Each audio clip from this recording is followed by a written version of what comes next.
This is 8 Minutes of Awesome. I'm Jennifer Lipsky.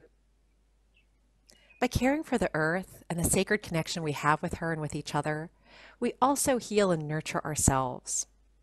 Speaking with me right now is Chara Armon, who is so passionate about how we all fit together in this way on our planet.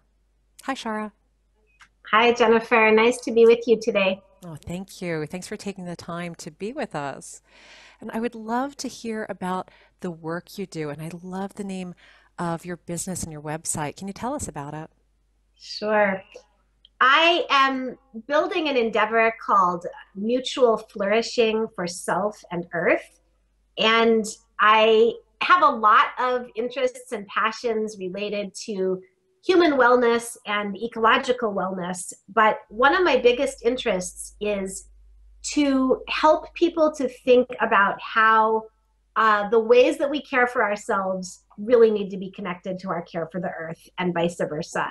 I mentioned to you earlier when we were talking that we have this really flourishing self-help movement, particularly in the Western world and certainly in North America. And we have a sometimes flourishing environmental movement. But the two have not worked together very much. The self-help movement does not talk very much about the earth and ecological well-being. And the environmental movement talks about human wellness in a kind of fear-based way. And I think, both of those movements have made tremendous, tremendous contributions. I'm originally trained as a historian, so I really like to think in the long term. But I'm really passionate about helping people to see that our self-help movement is really only meaningful if we're taking care of the earth. And our ecological movement could be a lot more vibrant and a lot more effective if we more fully believed and grasped and lived into the fact that we're completely dependent on the earth for our survival, on water and air and clean food. Now we're even finding through the work of some of the scientists at HeartMath and people who've investigated earthing that it looks like our body's energetic balance is actually also dependent on having contact with the earth. Yes. So I really want to work to nurture this connection and to help people think in a more personal way about renewing the human relationship to the earth and restoring the planet in a relational way.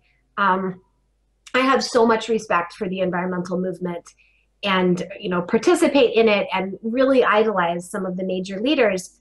But I really think we can do a lot better with restoring ecological stability, ecological flourishing, when that's connected to our sense of our own flourishing. Yeah, absolutely. What I'm hearing is, one cannot exist without the other. We have to really weave everything together, not only ourselves, but our relationship with the earth to be able to grow and to flourish um, in our humanness, but also to keep our planet healthy for future generations and so much more. I So, think it really brings up a new examination of what the good life is, because so many of us in developed countries right now feel like we have the good life. What I'm noticing is our air is really polluted. And in the metro area where I live, a lot of children are using asthma inhalers, and we know the water's not clean, and climate change is upon us. And so I really would love for people to rethink what the good life is in regard to this connection between humanity and the planet. I love how you said that. Rethinking the good life. That is brilliant and so true. Really, really good. And you started touching on about the kind of things that you've experienced in your life, about the water and the asthma and everything. So, why is it that you do what you do? I imagine that part of it has to do with that. Talk a little Right. bit more about that. Yeah. Oh, yeah. I'm trying to think of how to talk about that succinctly. I guess I'm really motivated by love and by fear and by hope. Uh, I grew up in the Colorado mountains with a lot of exposure to the outdoors. and have always felt very connected, certainly to animals, but particularly to the plant world. And I just kind of unavoidably have a really deep love for the natural world. Um, like many people, I'm aware of how threatened it is. I think I'm much more acutely aware than a lot of people. And so I have personally struggled with a lot of fear about what's going on environmentally and the effects of that on human well being. So, those are some of my foundational experiences. You know, living in a metro area with pretty bad air pollution and having asthma for the first time in my life, and raising children, and wondering if my water filter is even close to enough. Um, Raising children on days when we get these air quality alerts and technically we're not supposed to play outside, and really just feeling the pain of having to explain that to a 6 or a 10-year-old has been very motivating for me. Yeah. Yeah. And on a more positive note, I see so much beautiful change. I follow the transition movement and the work of Rob Hopkins, and the work of Vandana Shiva and the 350.org movement and permaculture.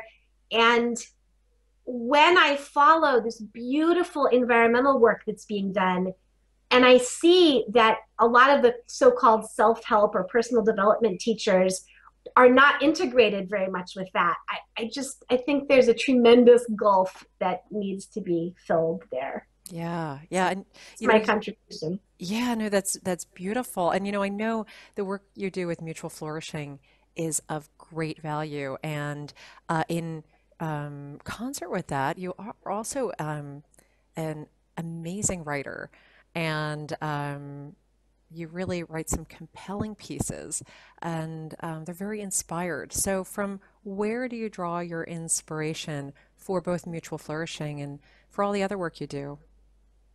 Thank you. Well, from my own connection with the outdoors, certainly, I'm a gardener, and I'm really blessed to have plants around my home. So I definitely draw inspiration from that source. Um, Also, I guess from my scholarly background as a historian, although I'm not really actively working as a historian, um, I have a sense of the kind of ups and downs of human culture, and how progressive and beautiful things can happen. So I guess that's a source of inspiration for me. And I'm very inspired by some of our past spiritual teachers who have really cherished the created world. I think of St. Basil of Caesarea and Julian of Norwich from the Middle Ages, which is my original scholarly home. And a lot of modern spiritual teachers from this so-called self-help movement, people like Wayne Dyer and Louise Hay, who have really, I guess, helped me to believe more optimistically in what some people are calling conscious evolution. And I've also been very, very influenced by the work of Thomas Berry, who was a Catholic scholar and historian who developed this concept of the great work. And as a historian, he pointed out that many cultures in the past have had a great work, something enormous that that culture needed to achieve. So obviously for the so-called greatest generation, my grandparents' generation, it was dealing with the threat of Nazism and doing something about Hitler.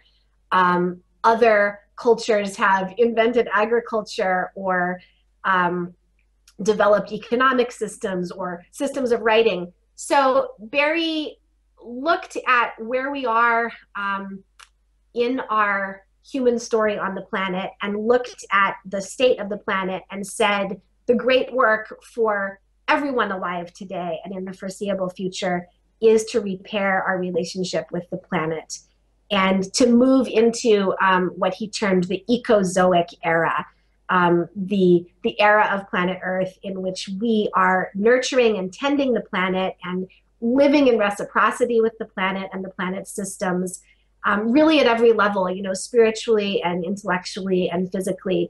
So Thomas Berry has really been a guide for me. I think his work holds just kind of endless potential for our time. I've also been very influenced by the beautiful, beautiful poetry and agrarian essays of Wendell Berry, and certainly by activists. I mentioned Vandana Shiva. People like Jane Goodall, I think, are making the connections between the human and the earth.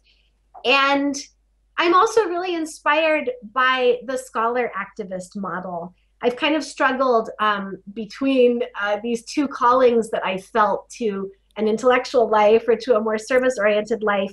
But there are people who have really beautifully merged both of those aspects. And I think of people like Mary Evelyn Tucker, who is Thomas Berry's kind of preeminent student and really is carrying on his work beautifully.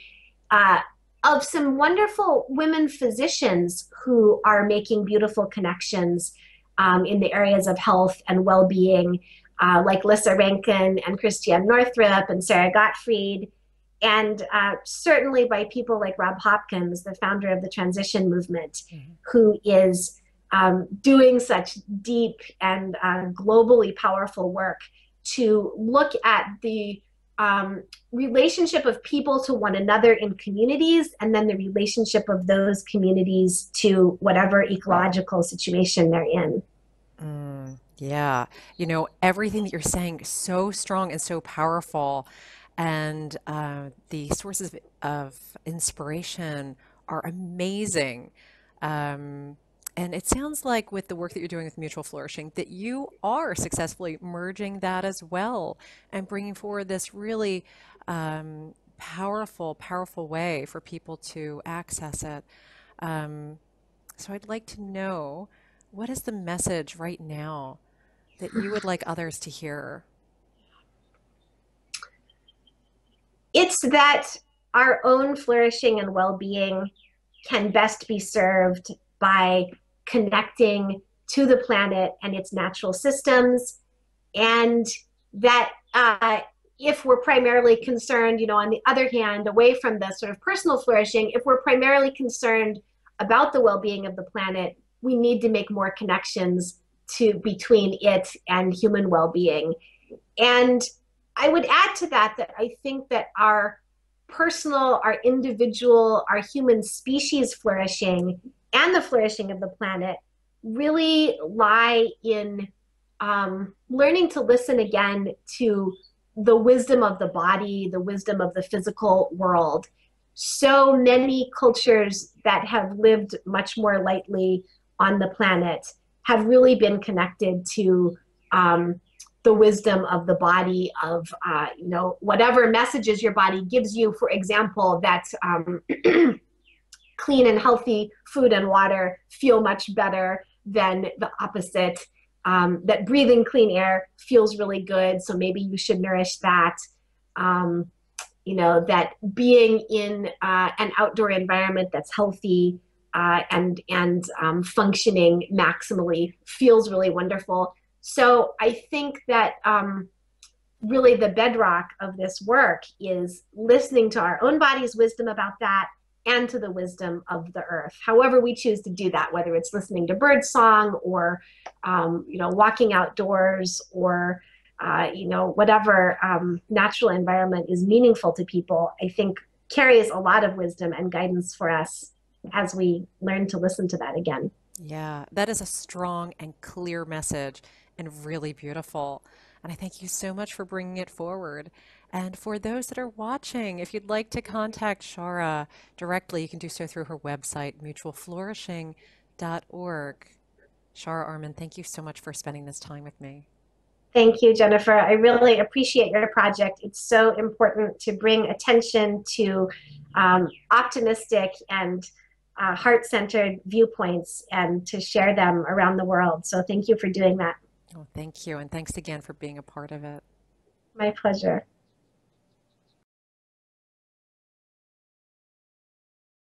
Let's just test this. So, Oh, hi, pup. today. What's your pup's name? Stella. Stella. Oh, Stella. Oh, she's beautiful.